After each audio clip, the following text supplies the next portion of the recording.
பின்தொடரவா, அவங்களை நான் பிடிக்கவா, நான் அதை திருப்பிக் கொள்வேனா என்று கர்த்தரிடத்தில் கேட்ட உடனே ஆண்டவர் சொல்றாரு, நீ சகலவற்றையும் திருப்பிக் கொள்வாய். அல்லேலூயா.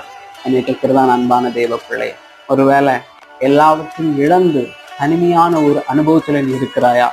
சகலவற்றையும் கர்த்தருடைய நாமத்தில் நீ திருப்பிக் கொள்வாய். நீ எவையெல்லாம் இழந்தையோ, ஒருவேளை நீ ஒரு விசுவாச வாழ்க்கை இழந்திருக்கலாம், உன்னுடைய பரிசுத்த வாழ்க்கை இழந்திருக்கலாம், உன்னுடைய ஆவிக்குரிய வாழ்க்கையை இழந்திருக்கலாம்.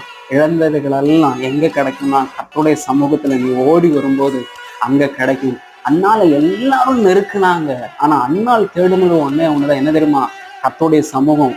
அங்க வந்த உடனே அவளை என்ன சொல்லி அவளை வேதனைப்படுத்தினாங்களோ அதே ஆசீர்வாதத்தை கொண்டு ஆண்டவர் வேதனைப்படுத்துவதற்கு முன்பாக அண்ணாலை தலை நிமிர பண்ணினான். அதுதாங்க நம்ம ஆராதிக்கிற ஆண்டவர். அதனால நம்மளை ஒரு நாள் வெட்கப்படுத்த மாட்டாரு. கர்த்தருடைய சமூகத்துல காத்துருங்க.